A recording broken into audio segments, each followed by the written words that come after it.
ভাই, ফেসবুক হলো আমার একমাত্র কথা বলার মাধ্যম, যেখানে আমার মনের কথা, মনের কষ্ট সব প্রকাশ করতে পারি, কেউ বাধা দিতে পারেন।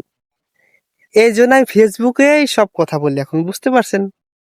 আমার কথা কে কিভাবে কোন সিস্টেমে নিল এটা দেখার আর আমার ইচ্ছা নাই, বুঝতে পারছেন ভাই? আমি কথাগুলো বলবো মন খুলে, ওপেনে, সরাসরি। কার কেমন লাগবে বা কেমন হলো, কেমন লাগে, এইটা আমার দেখার ইচ্ছা নাই। কারণ আমারটা দেখার মতো কোনো মানুষ নাই। এই জন্য আমার মন মতো আমি যা বলবো এটাই রাইট, এটাই সত্য। যার ভালো লাগে যে শুনবে, না লাগে না শুনবে। এটা তার ব্যক্তিগত ব্যাপার, এটা তো আমার ব্যর্থতা নয়। আমার কথা তার ভালো লাগে না, তার এটা ব্যক্তিগত ব্যাপার, তার সমস্যা। এটাতে আমার কোনো দুঃখ নাই। যার ভালো লাগে আমার কথা শুনবে, না লাগে না শুনবে।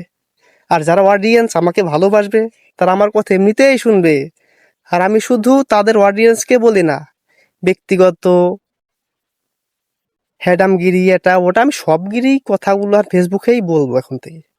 আমি কথাগুলো বলবো, আপনার মনে আঘাত লাগলে ভাই আপনি আমাকে বলতে পারবেন বা বলতেও পারেন যে কেন বলো। হ্যাঁ, আমি বলি আমার ভালো লাগে, আমি বলি। তোমার ভালো লাগে না, তুমি আমার কথা শুনো না, সমস্যা কোথায়?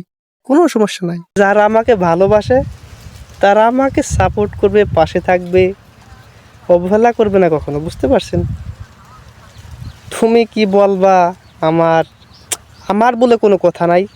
আত্মীয় স্বজন, পাড়া প্রতিবেশী, বন্ধু বান্ধব, ব্যক্তিগত লাইফ পার্টনার, আর যেটাই বলেন, যে আমাকে যা পারে তাই বলুক, আমার কোনো যায় আসে না ভাই।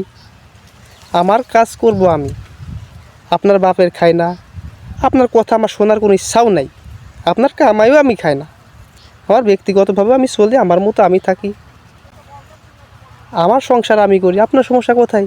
কোনো সমস্যা নাই। আমার যে কথাগুলো আমার বলার দরকার সেগুলো আমি বলবোই। আপনার শোনার দরকার হলে শুনবেন, না হলে না শুনবেন।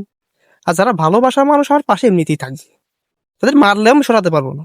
আর যারা আমার চাই না, দেখতে পারে না, ভালোবাসেন, তারা আমার এমনিতেও থাকবে না, থাকার দরকারও নাই তারা। আল্লাহ হাফেজ।